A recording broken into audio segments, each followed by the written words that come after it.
तुम लोग मारेरा को जानते हो? कौन जानता है मारेरा को? अच्छा, अब जो मैं अपने बेटे हसन से कहता हुआ आया था रास्ते में कि आज मैं पुरतन नगर वालों से कुछ सवाल करूंगा, उनके जवाब में ही उनका जवाब है। मारे को जानते हो ना? अच्छा साहब, अच्छे नियम को जानते हो? चलो मैं थोड़ा शजरा पढ़ लेता हूँ, ठीक है? शजरा कैसे है? शजरा साहिबुल बरकात। मैं ज्यादा ऊपर नहीं जा रहा, ऊपर जाऊंगा ज्यादा तो 1400 साल ऊपर कहाँ चला जाऊंगा, अभी इतना टाइम भी नहीं है बोलने के लिए। अल्हम्दुलिल्लाह मारने के सैयद वो है। एक साहब ने हमसे पूछा सादात किसे कहते हैं? हमने कहा क्यों ऐसे सवाल क्यों कर रहे हो? कहने लगे आजकल तो बहुत सारे जुमेराती सैयद निकल आए हैं, जुमेरात के दिन पैदा हुए तो सैयद। तो हमने कहा भाई सादात सिर्फ एक पहचान, शजरे नकली भी बन जाते हैं। हाँ, किसी भी बड़े मौलाना साहब को पकड़ो और एक गरम मुसाफहा करो तो शजरा बना देगा। मगर सादात की जो असली सैयद होगा उसकी सिर्फ एक पहचान, सिर्फ एक पहचान। वो क्या है मालूम है? जो असली सैयद होगा उसको मालूम होगा कि मेरा कौन सा दादा किस जगह पर दफन है। यानी सैयदों को अपने कब्रिस्तान पता है कि हमारी कौन सी मज़ारें कहाँ है। तो वही मैं कह रहा हूँ कि अगर मैं लंबा शजरा पढ़ने बैठूंगा तो यहाँ से लेकर बिलग्राम, बिलग्राम से लेकर लाहौर से लेकर वासित, वासित से लेकर मदीना कहाँ जाऊंगा। तो मैं मारेरे का पढ़ रहा हूँ, ठीक है? मारेरे में कौन? अब्दुल जलील। अब्दुल जलील के बेटे उवैस बिलग्राम में मज़ार बना। उवैस के बेटे सुभान अल्लाह, हम सब की पहचान कौन? हमारी पहचान क्या बता दीजिए, हम लोग क्या कहलाते हैं? सुभान अल्लाह, है ना? क्यों कहलाते हैं बरकाती? क्योंकि हम बरकतुल्लाह वाले, हम बरकत वाले है कि नहीं? तो बरकाती जो कहलाते हैं वो उनकी बाजार कहाँ है? मारेरा में। शाह बरकतुल्लाह के बेटे आले मोहम्मद मारेरा में। आले मोहम्मद के बेटे शाह हमजा मारेरा में। शाह हमजा के बेटे अबुल फजल आले अहमद अच्छे मियां मारेरा में। उनके बाद गद्दी नशीन उनके छोटे भाई आले बरकात सुथरे मियां मारेरा में। आले बरकात सुथरे मियां के 3 बेटे आले रसूल, औलाद रसूल, गुलाम मुहीउद्दीन कहाँ में? मारेरा के अंदर। सुभान अल्लाह, ठीक है? आले रसूल साहब के बेटे ज़हूर हसन, धारी नाम की एक जगह है गुजरात में, वहां पे उनका मज़ार। मुझे सब याद है, अपनी मज़ारें कहाँ है? हाँ, सब याद है अल्हम्दुलिल्लाह। दोनों तरफ से खरा डालडा घी का मामला नहीं है, नकली वाला नहीं, बिल्कुल नहीं। नो वेजिटेबल ऑयल, दानेदार असली घी। मुझे आसान उर्दू में समझा रहा है ना। अब मैं कहा हजरत आप लोग की तरह से काला रसूल अरबी पढ़ पाऊंगा मैं तो सब मैं भूल गया। मुझे वही याद है जो मेरे मुर्शिद ने सिखाया था, अब मुझे से वही याद है। तो हजरत गिरामी, मैं आपसे अर्ज कर रहा था कि ज़हूर हसन साहब के बेटे सुभान अल्लाह अबुल हुसैन अहमद नूरी आले रसूल साहब के सगे पोते, उनका मज़ार कहाँ है?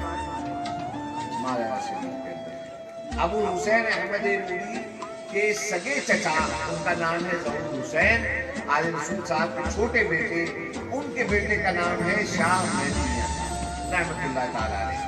मज़ार का उनका मारेरा शरीफ के अंदर, ठीक है? सुभान अल्लाह। औलाद रसूल हजरत आले बरकात सुथरे मियां के दूसरे बेटे और उनके बेटे बहुत सारे। एक और हजरत मीर सादिक, एक मीर जाफर, एक मीर बाकर, एक मीर अस्करी। मीर सादिक की औलाद हजरत कासिम मियां जिनका भी उर्स हुआ, ठीक है? हजरत मीर जाफर की औलाद नहीं, हजरत मीर बाकर के बेटे शाह हामिद हसन, उनके बेटे शाह मसूद हसन, उनके बेटे हमारे दादा याह्या हसन। तुम लोग को शजरे बताए नहीं गए, तुम लोगों से बता दिया गया मारेरा से ये बैठे वो बैठे हैं, बस ये बता दिया गया है और ये बताकर अपनी दुकान को सुलगाया गया है। मैं बताता हूँ मियाँ कि असली सैयद किसे कहते हैं और असली फैजान कहाँ से जारी हो रहा है। अल्लाह अकबर। जनाबे वाला इतना लंबा शजरा मैंने इसलिए पढ़ा है क्योंकि शाह अब्दुल जलील जो मारेना में बुजुर्ग हैं सबसे पहले, उनके बाप का नाम है मीर अब्दुल वाहिद बिन गिलानी, 12वीं सदी हिजरी के मुजद्दिद, और उनकी किताब है जिसका नाम है सबए सनाबिल। सबए सनाबिल में एक मसला लिखा है, वो मैं तुम्हें बता रहा हूं। सबए सनाबिल में लिखा है, रिवायत में आता है आकाए करीम अलैहिस्सलातु वस्सलाम का गुजर वादी अबवा में हुआ। वहां पर आका के वालिदैन को उनके लिए जिंदा किया गया, सैयदा आमिना को जिंदा किया गया और फिर उसके बाद वो रसूलुल्लाह का कलमा पढ़ के मुशर्रफ ब इस्लाम हुए आका के आगे। और लिखा है उनके चचा हजरत अबू तालिब को जिंदा किया गया और उन्होंने कलमा पढ़ा रसूलुल्लाह के बताए। अब मारेना के बारे में एक जिम्मेदार वहां के खानदादे का फर्द होने के नाते मैं आपको बताना चाहता हूं कि उलमा के 3 गिरोह हैं, 3 गिरोह। हजरत अबू तालिब के ईमान के सिलसिले में एक गिरोह बहुत छोटा सा है, तकफीर करता है, माज़अल्लाह उनको काफिर साबित करता है। कौन साबित करता है काफिर मालूम है? जिनके बाप दादा को उनके बेटे अली ने मारा था। बेशक बेशक बेशक समझ रहे हो? जिनके बाप दादा का असली शजरा अली ने निकाला था। तो जाहिर सी बात है जब अली ने उनका शजरा निकाला है तो अली के शजरे पे हमलावर करेंगे ना। तो यही वजह, बहरहाल वो जो भी मामला है वो जज्बात में नहीं जाना। मैं अर्ज कर रहा था कि उलमा के 3 गिरोह हैं। पहला गिरोह जो है वो तकफीर अबी तालिब का कायल, दूसरा गिरोह तवक्कुफ का कायल, यानी वो लोग खामोश हैं, ना वो ईमान का कौल करते हैं ना वो कुफ्र का कौल करते हैं, खामोश रहते हैं, कहते हैं असली इल्म अल्लाह के पास, अल्लाह जाने, अल्लाहु आलम। और तीसरा गिरोह ईमान का कायल। ठीक है, मैं तुम्हें बात बता दूं कि इन 3 मसलकों में से 2 मसलक मारेरा की खानका के बुजुर्गों के। मारेरा के बुजुर्ग, बाज बुजुर्ग तवक्कुफ भी करते हैं, यानी ना तकफीर करें ना उनके ईमान की कौल करें। और बाज बुजुर्ग जैसे मीर अब्दुल वाहिद बिन गिलानी वो ईमान के करें। तो अब मैं तुमसे एक बात बताना चाहता हूँ, सही, बिल्कुल सही, जो जिसकी वजह से मैंने इतनी बड़ी तमीज बांधी। तुम लोग मारेरा को जानते हो? जानते हो कि नहीं? आजकल फितना मालूम है क्या चल रहा है? आजकल फितना चल रहा है कि कोई भी बैठता है यहाँ पर तो बैठ शुरू होता है कुफ्रे अबू तालिब पर। क्यों? इसलिए कुफ्रे अबू तालिब पे शुरू होता है कि ये जमाना अली का जमाना है कि नहीं, ये जमाना अली का जमाना है। और इस जमाने में चूंकि सोशल मीडिया बहुत एक्टिव है इसलिए लोगों को पता चलता जा रहा है कि अली कौन है और अली क्या है। लेकिन पहले क्या होता था, यहाँ पे बैठकर खतीब साहब ने जो कुछ कह दिया लोग कह रहे हैं आमन्ना, सदक़ना, सुभान अल्लाह, माशाअल्लाह, अल्हम्दुलिल्लाह। और तकरीर के बाद लोगों ने पूछा कि खतीब साहब ने क्या फरमाया, तो कहने के बहुत चिल्लाते थे, बहुत कामयाब तकरीर थी। समझ में भले ही 0 सन्नाटा आया मगर तकरीर बड़ी कामयाब थी। मगर अब क्या है, अल्हम्दुलिल्लाह इस वक्त का नौजवान समझदार हो गया, नौजवान के अंदर समझदारी आ गई है। और बल्कि मैं कहूंगा कि मौलाइयत की जवानी अब उजागर हुई है। सुभान अल्लाह। मौलाइयत की जवानी तो अब उजागर हुई है, अल्हम्दुलिल्लाह। कि जब पता चलता है कि असली कौन है। उससे एक साल में बोला कि इतना मौलैयत का प्रमोशन आप क्यों करते हैं? मैंने कहा भाई देखो ऐसा है, साफ बात ये है, कहने लगे आपको बद्र का बयान करना चाहिए, आपको उहद का बयान करना चाहिए, आपको जंगे खंदक का बयान करना चाहिए, आपको फला गजवे का बयान करना चाहिए, फला गजवे का। आप इतना करबला क्यों बयान करते हैं? मैंने कहा भाई देखो साफ बात है, बिल्कुल साफ बात है, हम अली वाले हैं। कौन है अली वाला यहाँ पे? मैं सवाल करता रहूंगा तुम लोगों से, कौन है स्टेज वाला? कोई है क्या अली वाला? मैं अली वालों में बैठा हूँ ना, सबसे पहले तो मैं ही अली वाला है कि नहीं? दोनों हाथ उठा के अली वाला, अल्हम्दुलिल्लाह। तो हजरात गिरामी, मैंने कहा भाई साफ बात है, हम अली वाले हैं और हमको मालूम है कि असली क्या है और नकली क्या है। हमें मिल गया है गुरु मंत्र। क्या गुरु मंत्र मिला है मालूम है? ग़ज़वा बद्र के अंदर ला इलाहा इल्लल्लाह मुहम्मद रसूलुल्लाह के सामने क्या था? कुफ्र था, शिर्क था। उहद में ला इलाहा इल्लल्लाह के सामने क्या था? कुफ्र था, शिर्क था। खंदक में ला इलाहा इल्लल्लाह के सामने क्या था? कुफ्र था, शिर्क था। हुनैन में ला इलाहा इल्लल्लाह के सामने क्या था? तबूक में क्या था? ताइफ में क्या था? ला इलाहा इल्लल्लाह के सामने कुफ्र था। और करबला में क्या था? इधर नमाज उधर नमाज, इधर रोजा उधर रोजा, इधर जमात उधर जमात, इधर कुर्ता पजामा उधर कुर्ता पजामा, इधर कुरान की तिलावत उधर कुरान की तिलावत, इधर मौलाना उधर मौलाना। अल्लाह आदमी को, जैसे आज का जमाना है ना, आज का जमाना बिल्कुल सेम जमाना, आदमी को ये पता करना मुश्किल हो गया था कि अल्लाह हमारा कौन है।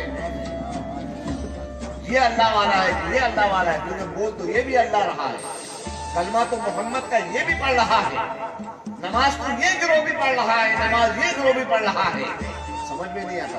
मगर फिर क्या हुआ? मुझसे बहुत सारे अभी आजकल कोर्स होते हैं या हम लोग किसी जलसे में जाते हैं, खास तौर पे उर्सों के जलसे में, तो मैं देखता हूँ कि आम तौर पर मैं अपने उलमा से, अपने खास तौर पर अपने मौलवियों से मैं आज करता हूँ कि आप लोग भी इस बारे में एहतियात करते हैं। लोग आराज की महफिल में, मैं एक बीच में एक जुमला लेके आ रहा हूँ, अगर वक्त हो तो मैं बयान करूँ। बीच में जुमला बता रहा हूँ, आराज की महफिल में नमाज, रोजे, ज़कात, हज की तबलीग करना शुरू कर देते हैं। नमाज, रोजे, एक बात मैं बता दूं, पीरी मुरीदी किसे कहते हैं? लोग कहते हैं मुरीद हो, नमाज पढ़ो, ज़कात दो, हज करो, वगैरह वगैरह। मैं कहता हूँ भाई, पीरी मुरीदी तुम समझा ही नहीं पाए और समझ ही नहीं पाए। पीरी मुरीदी अगर हकीकी माना में समझते तो उर्सों के मिंबर से इस किस्म की तकरीर ना होती। क्यों? क्योंकि नमाज पढ़ना हर एक पर फर्ज है,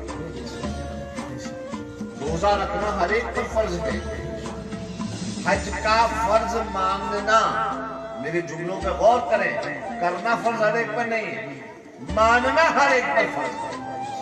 ज़कात देना मालदारों पर फर्ज, जिनके ऊपर जो साहिब माल नहीं उनको देना फर्ज नहीं, मानना फर्ज।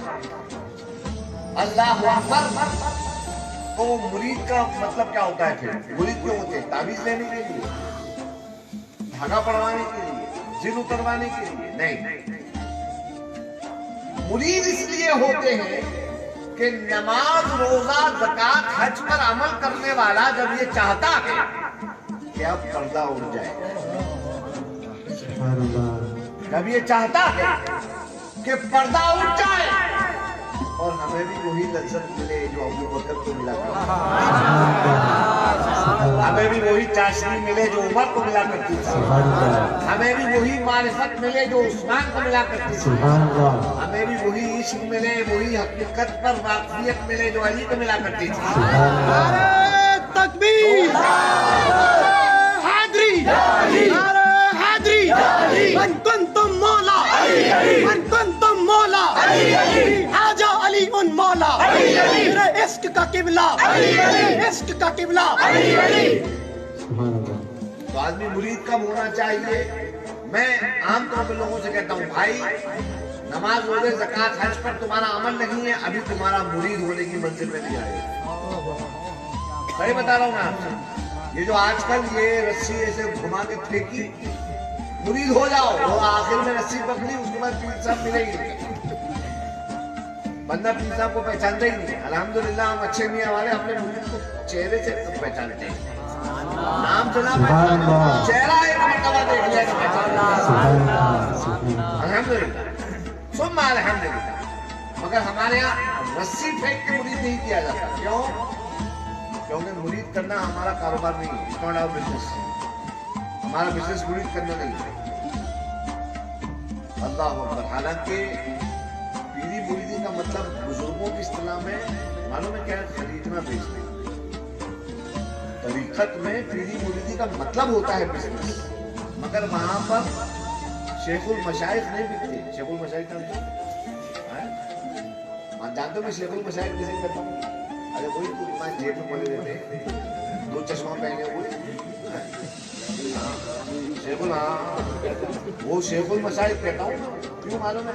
कोई मुझे फतवा लगाया तो मैं कहूँगा भाई साहब फतवा लगाने से पहले ये बताइए, आपने जो दारुल इफ्ता बनाया है जिसमें बैठ के फतवा दे रहे हैं, क्या बगैर चलने के चल सकता है? आपकी मशैखियत, आपकी मसनद जो है, जो इतनी सजीली मसनद है, क्या बगैर शेखुल मशाइख की खरीदी जा सकती है? देखा जाती है। आप हज और उम्रे को जा रहे हैं, इंतहा हो गई। आप हज और उम्रे को जा रहे हैं, अगर जेब में आपके शेखुल मशाइख नहीं तो आप नहीं करेंगे। पीरी मुरीदी का मतलब खरीदो फरोख्त होता है, मगर ये नोट और रुपए वाला खरीदो फरोख्त नहीं है। दिल दिया जाता है, दिल दिया जाता है।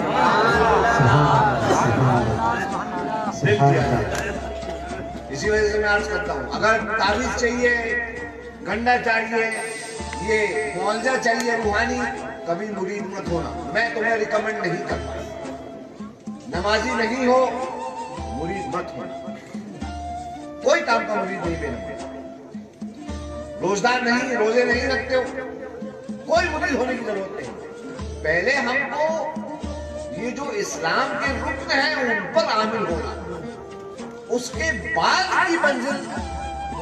बल्कि ये तो शायद समझाना तुम लोग के लिए बहुत मुश्किल हो, मैं तुम्हें आसानी समझा देता हूँ। मेरे कहाँ गए हमारे मुनीर खान? हाँ, हमारे मुनीर खान बरकाती स्कूल चलाते, उनकी समझ में आ रहा है। एक बात बताओ, तुम लोग यहाँ पे स्कूल तो पढ़े होंगे, है ना? माशाल्लाह सब पढ़े हुए स्कूल। एक बार बताओ, स्कूल में पढ़ने का कायदा क्या है? फर्स्ट स्टैंडर्ड के बाद 10th स्टैंडर्ड किया जाता है। एक जमात पढ़ने के बाद डायरेक्ट 10वीं की जाती है। बगैर अमल के मुरीद होना ऐसे ही है जैसे पहली क्लास के बाद 10वीं क्लास फलांगने की कोशिश करना। अरे मियाँ, दूसरी, तीसरी, चौथी, 5वीं, 6वीं, 7वीं, 8वीं, पहले ये जमात को पढ़ लो, उसके बाद मुरीद होना जाता है। तुमको मालूम है मानने वाले कितने सख्त है मुरीद करने में? अब नहीं रहे, क्योंकि जमाना पलटता। वरना आले मोहम्मद की बारगाह में अगर होते ना, तो आजकल जो खिलाफतें भी बढ़ जाती है ना, खिलाफत तो दूर की बात है, मुरीद नहीं करते थे। हजरत आले मोहम्मद हुजूर साहिबुल बरकात के बेटे, जिनकी वजह से खानकाए बरकातिया बड़ी सरकार कहलाती है, सरकार कलाम कहलाती है। आले मोहम्मद साहब के बाद एक बंदा आया, बहुत बड़ा आलिम, कहने लगा हुजूर मैं बैठ होने के लिए आया। आपने खादिम को याद फरमाया, इरशाद फरमाया बेटे मौलाना साहब को लेके जाओ और इनको ठहराओ, क़यामगाह में इनको रुकाओ। जब हज़रत अपनी क़यामगाह पहुंच गए तो खादिम को बुलाकर फरमाया इनके लिए इंतहाई लजीज और एहतिमाम के साथ मछली बना, गरम गरम रोटियां साथ में लेना, पानी में लेना। मौलाना साहब ने मछली तनाउल फरमाई, रोटी तनाउल फरमाई, बहुत अच्छा पानी नहीं मिला। आप जानते हैं कि मछली के अंदर खाने के बाद कितनी प्यास लगती है। और बाहर से खादिम साहब को हुक्म हो गया तो उन्होंने दरवाजा बंद कर दिया, कुंडी लगा दी। अब साहब मौलाना साहब तड़पना शुरू हुए, वाह अल्लाह या अल्लाह, हर तरफ से जो है कभी इधर पलटे कभी उधर पलटे, कभी कलाबाजी खाएं कभी जंप मारे और सलावातें सुनाएं। ये क्या हो रहा है, ये क्या हो रहा है, ये कैसे मेहमान नवाजी है।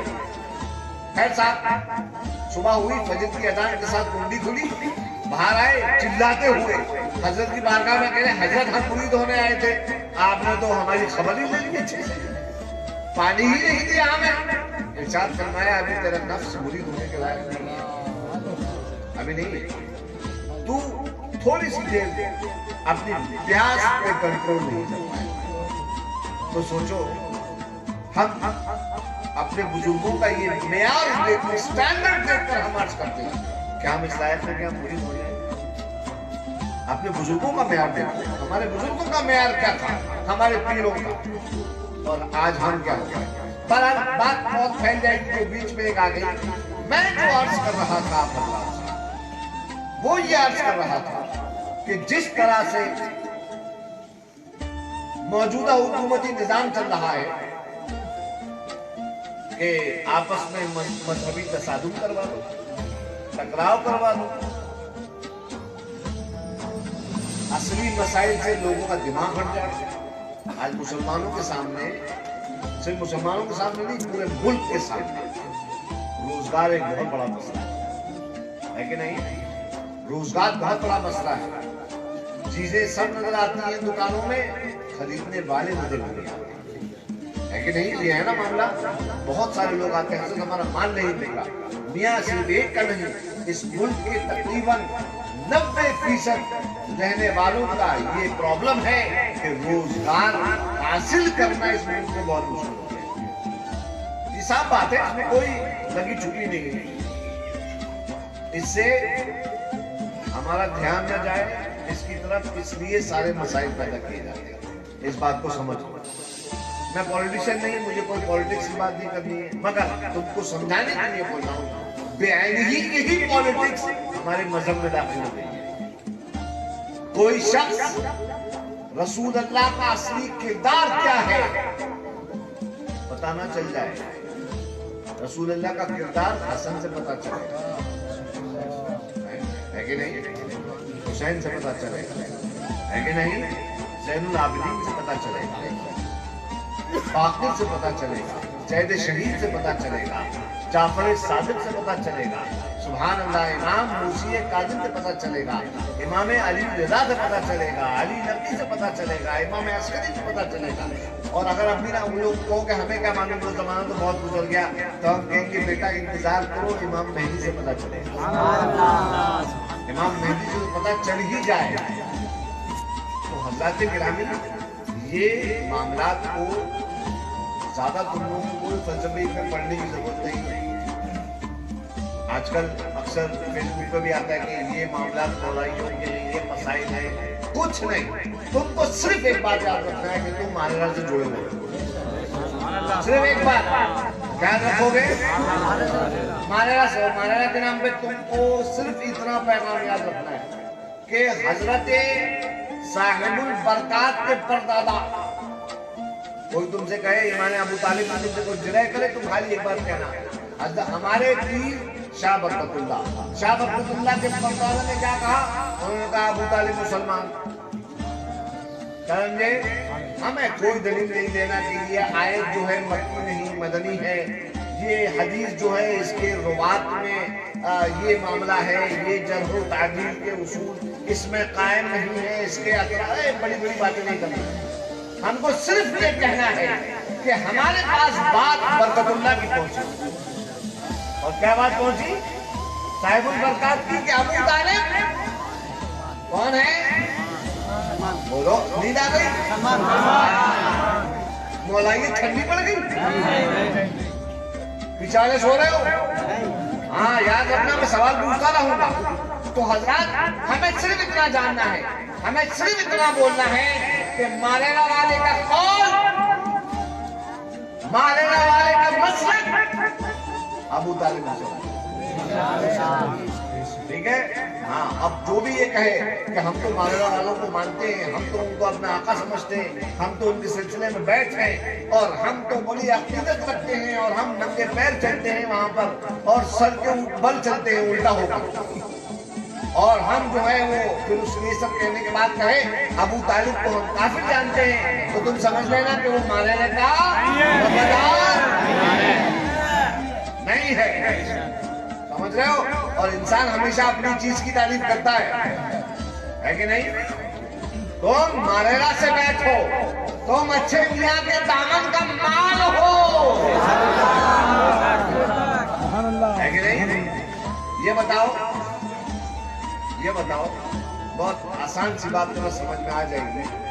मारेरा का माल होने के बारे में, हिंदुस्तान है अपना, ठीक है, क्या चलता है यहाँ पे करेंसी, क्या चलता है बोलो? रुपया, है ना? रुपया चलता है। नेपाल में क्या चलता है? वहाँ भी रुपीज चलते हैं, है कि नहीं? बहुत अच्छी बात बताओ। अब यहाँ पे माशाल्लाह कुर्दनगर वाले हमारे एक से एक फन हाथ में रखने वाले कलाकार लोग बैठे हैं। तुम अपने ग्लास का सामान बना के ले गए दुकान पर, दुकान वाले ने कहा अच्छा ठीक है 1 लाख नेपाली रुपया लेके चलो, तुम ले लोगे? क्यों नहीं लोगे? क्यों नहीं लोगे? बोलेंगे हम इंडियन है, इंडियन रुपीज चाहिए, है कि नहीं? अरे मेरे भाई तुम अच्छे मियां वाले हो, तुम्हें अच्छे मियां के अलावा कोई कैसे हो सकता है?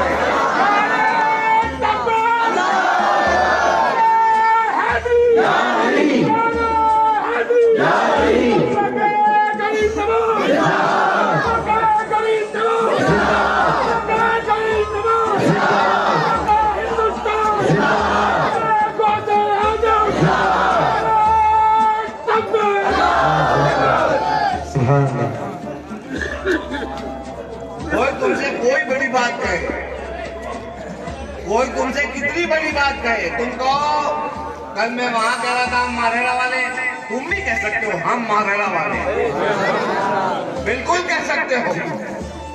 तुम सबकी निस्बत अच्छे मियां से 1-2 साल का नहीं है, पुष्प तक पुष्प की निस्बत है। सुभान अल्लाह। ये अच्छे मियां का हल्का है, समझ रहे हो? अपने हल्के को रसूलुल्लाह फरमाते थे, जब नमाज के लिए अपने उम्मतियों को खड़ा करते थे तो इरशाद फरमाते थे सौफू सुफूफकुम, अपनी सफेद सीधी कर लो। ये हुक्म सिर्फ नमाज के लिए नहीं, नमाज के अलावा की जिंदगी के लिए भी ये हुक्म है। अपनी सफों को मजबूत और सीधा कर लो कि शैतान उसमें दाखिल न होने पाए, चाहे वो शरीयत में जो बताया गया है वो शैतान या तरीकत में जो आजकल फिर रहे हैं वो शैतान। समझ रहे हो? हाँ, तो बहुत देखो भाई, मेरा काम क्या है? मेरा काम है तुमको ये बताना कि तुम पहचान कैसे करो। तुमसे जो आके मारेरा की बात, बहुत सारे लोग आएंगे हम मारेरा से बड़ी अकीदत रखते हैं, नाते पढ़ेंगे वहां के बुजुर्गों की लिखी हुई, वहां के बुजुर्गों के शान में मरतबत पढ़ेंगे, बड़ी बड़ी बातें कहेंगे, मगर उनसे सिर्फ इतना पूछ लेना अगर उनके बारे में पता करना है कि तुम्हारे वाला है कि नहीं। बोलना अबू तालिब के बारे में क्या बोलते हैं? क्या बोलोगे? अबू तालिब के बारे में आप क्या बोलते हो? अबू तालिब को जो मुसलमान मानेगा वो मारेरा के मसलब वाला होगा, और जो नहीं मानेगा वो मारेरा के मसलब वाला नहीं है।